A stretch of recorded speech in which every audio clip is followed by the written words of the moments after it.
Agradecemos a palestra do keynote speaker, o professor emeritus Arnold Wilkins, da University of Essex.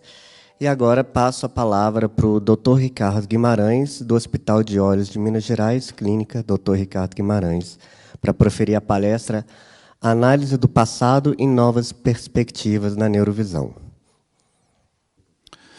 Muito obrigado, Douglas.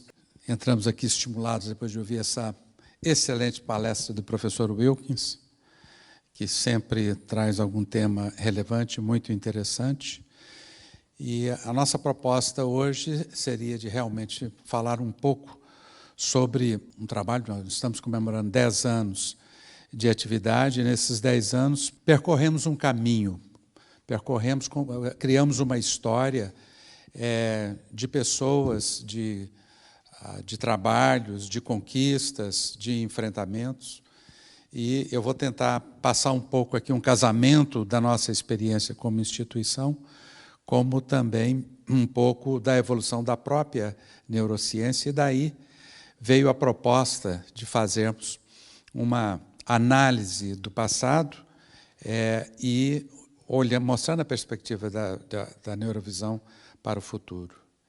Obviamente que, para fazer isso também, eu coloquei dentro do contexto que nós realizamos hoje o 4º Congresso Internacional de Neurovisão, que é uma conquista, 10º Congresso Brasileiro de Neurovisão.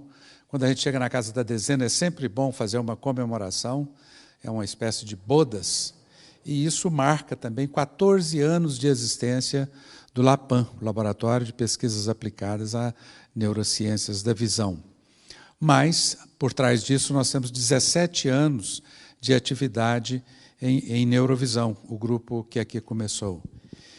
E daí eu quero fazer uma correlação um pouco com a neurociência em si, porque a neurociência é uma ciência nova.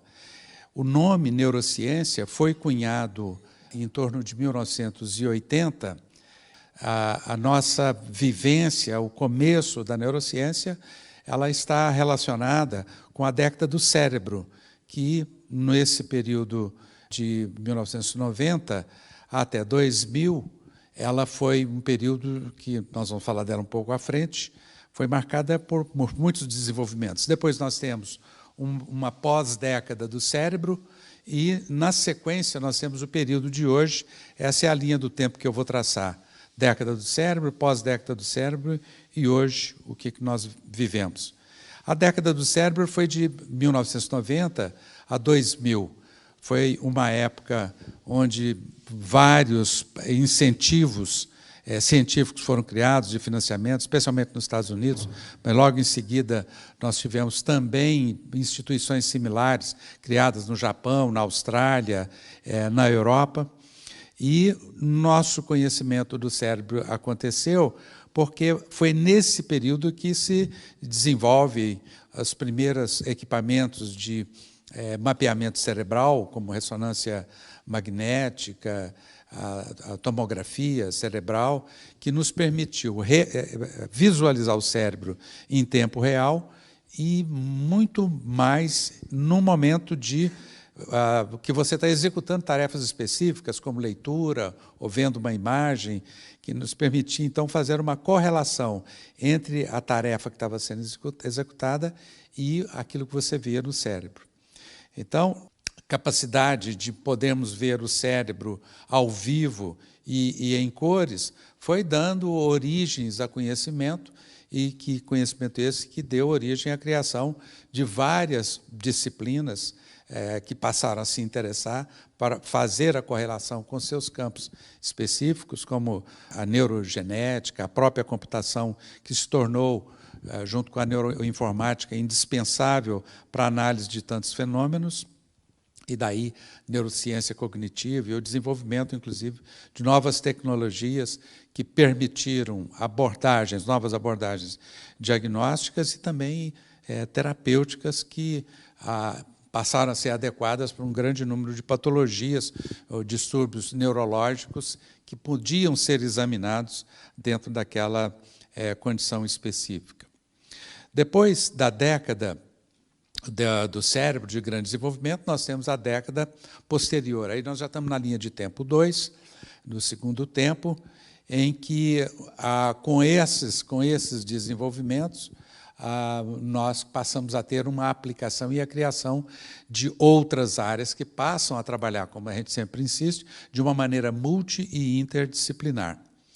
E aqui tem um ponto curioso, porque eu posso até dizer, como oftalmologista, que até esse período, visão era um assunto exclusivo da oftalmologia. E após esse período, após a década do cérebro, a visão deixa de ser exclusiva, de interesse exclusivo dos oftalmologistas e passa a pertencer a outras áreas do conhecimento, passa a ter um interesse universal, envolvendo praticamente todas as profissões e disciplinas, especialmente os da área de ciência e educação.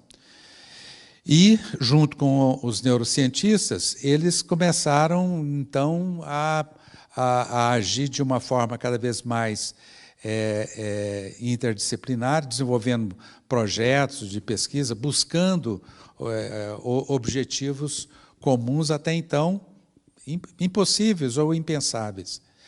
E nossa atuação nesse momento foi de começar a estudar essa área, buscar ampliar o nosso conhecimento e tentar identificar um conhecimento que tivesse aplicação clínica para nós também na área da oftalmologia.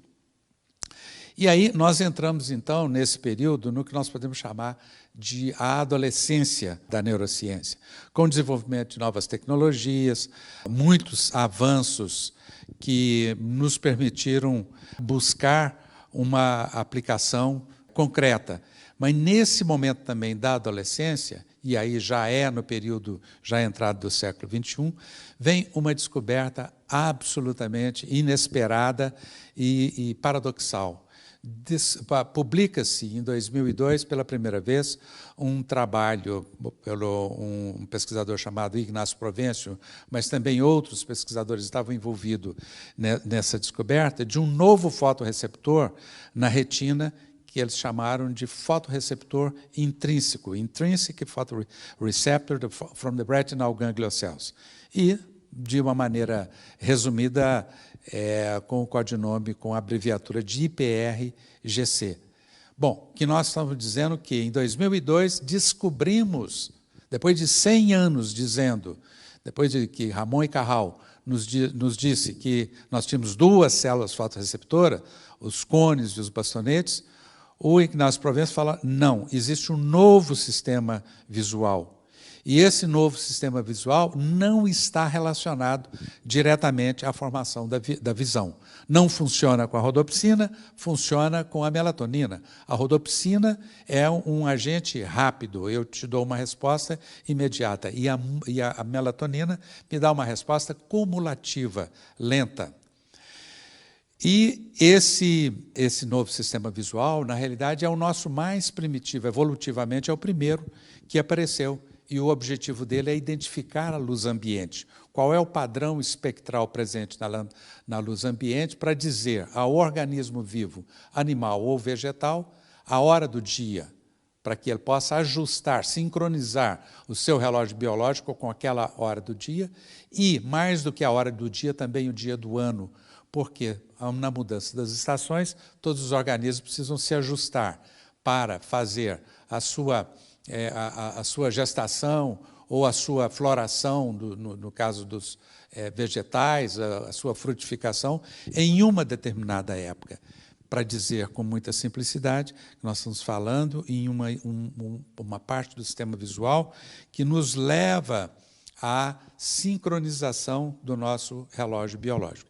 Então, essa é a verdadeira adolescência, onde muitas ciências apareceram, muitas aplicações foram desenvolvidas. Na realidade, nós ainda estamos numa fase de descoberta de novas aplicações desse conhecimento. Vivemos um momento ainda de muita confusão, não aproveitamos esse conhecimento plenamente, o que levou, inclusive, por desconhecimento, há uma reação de muitas sociedades profissionais que não entenderam o valor e a importância da descoberta, inclusive a emitir pareceres dizendo que essa célula não existe, esse conhecimento é inapropriado. Essa é a fase mesmo de desorganização da adolescência, mas no nosso laboratório nós persistimos na condução dessas tabelas, e aí foi muito importante. É bom que a gente esteja aqui hoje na universidade, porque nesses tempos difíceis o prestígio e a força moral de uma instituição acadêmica como a UFMG nos valeu muito durante esse período de assédio de, às vezes, interesses profissionais que competiam com esse valor. E o brasileiro não é um bom leitor de artigos científicos, ele não tem acesso a essa informação, isso dificulta a educação realmente científica. Aqui, um trabalho de 2003, um editorial da revista Tendências em Neurociência, onde, propositadamente, o David Berson, que é um dos autores relacionados a essa descoberta, faz até uma ironia, dizendo: visão estranha essa que ninguém aceita, que tem tanto desconhecimento, mas porque ela mudou a maneira como nós passamos a ver o sistema visual. Então, esse título fica assim meio em cima do muro, né? Porque ele é um dos autores que, junto com o Provencio, ele defendeu e contribuiu muito com esses artigos, e ele faz aí para mostrar que é uma visão estranha, que ela é paradoxal, e isso... Eu até faço uma comparação que é ousada, mas é um pouco trazer para a discussão a experiência do Galileu, que questiona o geocentrismo, algo evidente. Afinal, nós vemos o Sol girando em torno da Terra, e como é que alguém pode dizer que, ao contrário, que a Terra gira em torno do Sol? É só para dizer que a lógica que nós temos, às vezes, de uma maneira simplista, ela nos faz questionar essas novas proposições. Mas essa sincronia com o relógio biológico a gente sabia, mas achava que isso era coisa de Cone e Bastonete. Como nós estamos falando da linha do tempo, isso é para mostrar o ambiente que nós vivemos na época, que até, para ser sincero, não é muito diferente do momento político que a gente vive hoje, extremamente radicalizado. E o que é que diz essa nova descoberta? Ela nos mostra que nós temos aqui um sistema que funciona não mais com o espectro variável dos cones e dos bastonetes, mas que ele é sensível a uma determinada frequência, a um determinado comprimento de onda, que está na faixa da luz azul, em torno de 460, 480, 482 mais especificamente, mas com uma sensibilidade relativa um pouco acima e abaixo. Então, esta sensibilidade ela é muito específica para ativar esse sistema, e ele forma um sistema totalmente independente. Você tem uma área que vai relacionada com a visão, que é essa inferior, e você tem uma outra rota que não está relacionada com a visão diretamente, embora o IPRGC participe do ajuste do olho à sensibilidade luminosa de um determinado momento. Então, isso, ainda estamos aqui na fase da adolescência, mas para onde vai esse sistema? Ele vai não mais apenas para os órgãos corpo geniculado lateral e área visual, mas esse sistema vai levar essa informação para dentro do sistema nervoso central, para estruturas como o tálamo, o hipotálamo, mesoencéfalo e até para a medula espinhal. Então, os cones e bastonetes servem à nossa visão relacionada com a imagem, e numa linha, e o IPRGC vão controlar outras funções importantes do nosso sistema biológico, mas ele também serve ao controle da pupila no núcleo de Edgar Westphal, como parte da visão. Por isso que nós não dizemos que ele é exclusivamente, mas a grande função desse sistema é alimentar o núcleo supraquiasmático, e, por sua vez, ele vai controlar a glândula pineal, que controla a secreção de melatonina, que, em sequência, é o hormônio que controla a nossa atividade diária do ciclo circadiano. E quais são as atividades fisiológicas afetadas? Praticamente todo o nosso sistema corporal ele é acionado pelo sistema IPRGC. E nós temos aqui o professor Marco Túlio, por exemplo, que trabalha dentro dessa área, ajudando atletas que se deslocam para uma área de competição com uma zona de tempo diferente. O trabalho dele é apressar essa sincronização do relógio biológico para que aquele atleta tire o máximo da sua função biológica em um determinado momento, usando técnicas que envolvem exatamente o uso, a utilização dessa informação luminosa para apressar essa adaptação. Então, nem vou citar a quantidade de atividades fisiológicas e comportamentais que são afetados pela sincronia do sistema biológico. Nós estamos falando de 2003, mas em 2017 nós temos pela primeira vez um prêmio Nobel concedido por um grupo de autores, Jeffrey Hall e Michael Young, eu não me lembro mais o nome desse terceiro, que estudaram especificamente essa parte da sincronia biológica. Então, nós estamos já falando numa terceira época que, pelo reconhecimento de um prêmio Nobel, nós podemos dizer que ele entra já numa fase de maturidade da zona do estudo do IPRGC, o reconhecimento que o IPRGC faz uma leitura espectral da luz presente na hora do dia e no dia do ano, envia essa informação para fazer a sincronia do núcleo supraquiasmático, que leva a ação da pineal, que leva à secreção da melatonina, que nos faz dormir, e dormir é muito importante, porque se não durmo, eu tenho insônia, eu tenho desajuste do meu relógio biológico. Então, chegamos aí numa outra fase em que vem o reconhecimento da literatura. A Academia Americana de Neurologia faz um trabalho, publica um trabalho também em editorial, e o que ela acontece aqui é fazer uma coisa curiosa, é de colocar no mesmo pacote de doenças ou de condições absolutamente diversas que, no passado, pertenciam a áreas anatômicas específicas. O oftalmologista estuda o olho, o otorrino estuda o olho, nariz e garganta, cada um estuda um órgão, e aqui nós começamos a ver condições que se agrupam não mais por algum alinhamento anatômico, mas por alguma atividade metabólica diferente. Então, esse trabalho eu cito pela instituição e o cito também para que vocês possam observar como uma determinada disfunção de um determinado órgão, e aqui nós estamos falando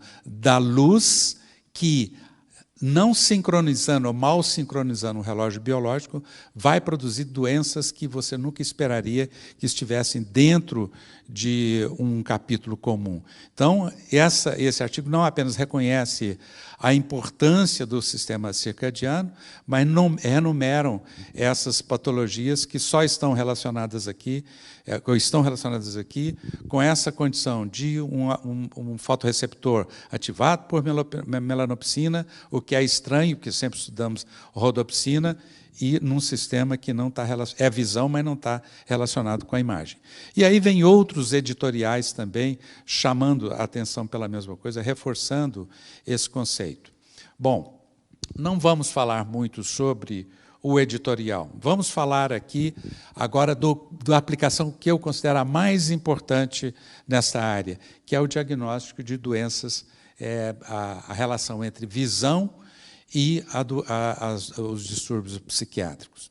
Essa é uma correlação muito importante, porque todos os dias nós temos um sem número de pessoas que não podem trabalhar ou não podem desenvolver as suas funções normais por causa de um distúrbio mental. A Organização Mundial de Saúde nos diz que 1 em cada 5 pessoas na Terra hoje está sofrendo de um distúrbio mental. E, em outra colocação, diz que 1 em cada 4 pessoas já teve, está tendo ou vai sofrer um distúrbio mental. Nós estamos falando que 10%, pelo menos, da população adulta de todo o mundo sofre de um distúrbio mental. O diagnóstico clínico desses distúrbios é muito difícil, leva muito tempo. O psiquiatra leva, em média, 1 ano para fazer um diagnóstico de certeza numa condição mental mais complexa, e depois de firmado o primeiro diagnóstico, a metade dos diagnósticos são mudados, segundo as instituições de psiquiatria, por uma revisão do próprio psiquiatra que muda esse diagnóstico. Então, faltam critérios absolutos, faltam critérios precisos, um auxílio de algum tipo de a tecnologia que pudesse acrescentar de uma maneira rápida e precisa um indicativo diagnóstico que auxiliasse o psiquiatra, e não só auxiliar no diagnóstico, mas também auxiliar na monitoração da gravidade daquela condição, para que o tratamento pudesse ser avaliado se eficiente ou não. E a própria aceitação também do diagnóstico do paciente, quando você tem um teste confirmando um determinado diagnóstico, isso facilita a adesão do paciente ao tratamento. A adesão do paciente ao tratamento significa menos recaídas, uma redução do número de internações, que é uma das coisas graves na área da psiquiatria, e também, por que não dizer, um retorno mais rápido ao trabalho. E, para agregar um pouco de confiabilidade nesse argumento que eu estou colocando, eu vou citar aqui um trabalho feito por Stephen Landgraf, To See or Not to See, That is the Question, evidências de que a cegueira cortical e as aberrações visocognitivas participam da doença mental. Então, ele criou um trabalho que chamou de Proteção contra a Esquizofrenia, onde ele mapeou o grau, a intensidade da esquizofrenia em função da capacidade visual da pessoa. Por isso que ele chama de proteção, porque se eu trabalho o lado visual, eu estou protegendo esse paciente. PASZ significa Protection Against Schizophrenia. SZ é esquizofrenia, no gráfico que eu vou colocar maior aqui, para a gente poder visualizar. Então, esse é o gráfico que eu espero que aqui vocês tenham uma melhor visão, onde, embaixo, nós temos aqui uma pessoa cega na parte inferior, e se nós subimos em direção vertical, nós temos uma pessoa com esquizofrenia no grau máximo. Esse estudo foi feito apenas com pacientes esquizofrênicos, ele não compilou outras doenças. E embaixo nós temos uma pessoa que é normal, se eu estou embaixo, em cima seria a doença, e cega. E na medida que eu caminho para a direita, eu vou caminhando em direção a uma melhora da visão. O interessante desse trabalho é que Landgraf ele não classificou os diagnósticos, ele pegou a gravidade da doença. Então, ele pegou de normal para a máxima intensidade, a máxima classificação de gravidade, tanto da esquizofrenia para cima, quanto da melhoria da visão para a direita. Então, quanto mais à esquerda, pior a visão. A primeira constatação que chama a atenção no trabalho dele é que ele não tem cego congênito que desenvolve esquizofrenia. Você não tem pessoas com cegueira congênita que desenvolvem a doença da esquizofrenia. Mas pessoas que têm uma visão baixa também é muito difícil você encontrar o esquizofrênico. Na medida em que a visão melhora, você vai aumentando a incidência. O pico da doença esquizofrênica, da gravidade da doença esquizofrênica, é de um indivíduo que consegue tirar uma carteira de motorista. Esse trabalho, devo também dizer, ele alinhou não apenas a acuidade visual de Snellen, mas ele alinhou contraste, ele alinhou percepção de movimentos, ele alinhou uma binocularidade, forias, uma série de dados que eu posso captar no exame junto com a acuidade visual. Porque, curiosamente, essas pessoas têm uma ótima acuidade visual.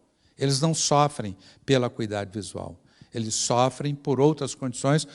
Então, eu tenho um ponto máximo e depois, na medida em que a minha visão melhora, eu não vou encontrar mais pacientes esquizofrênicos. Ou os pacientes com esquizofrenia apresentam um alto grau de distúrbios oculares e quando você tem a visão perfeita, você não vai encontrar um esquizofrênico com a visão perfeita, ou seja, sem nenhuma dessas alterações. Eu considero esse trabalho extremamente impactante e eu acredito que essa correlação é uma das correlações mais surpreendentes em termos de visão. E nós começamos a estudar essa condição ainda em 2018. 2018 é quando nós começamos a falar entre a correlação entre distúrbios visuais e distúrbios mentais. Esse método nos permite fazer uma predição da doença e com muita antecedência, ou seja, antes mesmo da doença mental aparecer, e veja que isso é muito importante, antes mesmo da doença mental aparecer, eu consigo fazer uma predição e, dessa maneira, fazer uma recomendação de tratamento ou de prevenção, alguma atitude protetora para esse paciente. Nós ainda fazemos esse trabalho de uma maneira básica, mas nós temos um grupo parceiro no Canadá que já utiliza inteligência artificial e outros recursos e que está submetendo um protocolo ao FDA para a aprovação desse exame, para que ele se torne padrão nesse trabalho de predição. É importante dizer que essa predição ela é feita não para doença mental, mas ela é feita com diagnóstico diferencial, se é esquizofrenia, se é autismo, se é demência, se é mania, são padrões diferentes. O que esses pacientes têm em comum é a mesma coisa que os pacientes têm em comum quando procuram o auxílio, porque procuram por um desconforto visual, que geralmente é fotofobia, cefaleia, enxaqueca, dor ocular crônica, baixa estereopsia, olho seco, ou estão sempre insatisfeitos com o grau. E nós começamos, então, a entender esta correlação em função dos sintomas apresentados. Normalmente, esse paciente na clínica oftalmológica e na clínica neurológica, onde ele procura, em primeiro lugar, um paciente ignorado, é um paciente invisível, porque quando ele vai ao oftalmologista, o oftalmologista manda para o psiquiatra, para o neurologista, e o neurologista, por sua vez, manda para o oftalmologista, pelo mental, então ele fica triangulando dentro, sem receber um atendimento. Então, esta parte da visão, eu concluo dizendo que a neurociência hoje é uma especialidade na fase adulto-jovem, onde você tem um sem número de áreas que começam a trabalhar de uma maneira sinérgica, né? Porque a visão é uma interface para a fisioterapia, a terapia ocupacional, para a educação, para a saúde, para o endocrinologista, neurologista, para o clínico geral. Não existe área que hoje escape ou não tenha um interesse para integrar como parte do conhecimento. E nós aproveitamos esse conhecimento no LAPAM, no nosso laboratório, para montar um laboratório que eu vou passar rapidamente, que é a junção do LabBio e o LAPAM, que ele começa inicialmente com essa equipe que eu aproveito para homenagear o professor Marcos Barbosa, Marcos Pinotti, e que nós reunimos nessas duas instituições para criar o LAPAM. E vou passar aqui rapidamente em benefício do tempo, mas nós atuamos em processo de distúrbios de aprendizagem. Esse aqui é o slide original apresentado pelo professor Marcos Pinotti quando nós criamos o laboratório, criamos um programa Bom Começo, que foi uma junção dos vários laboratórios que vocês estão vendo citados aqui. Esse programa Bom Começo, ele beneficia toda uma população estudantil com monitoramento de saúde e desenvolvimento na escola. Esse é um dos primeiros grupos que nós reunimos nesse mesmo salão aqui. Daqui vai uma homenagem. Muito rapidamente, eu dou um quadro mais ou menos recente do que é o nosso laboratório hoje.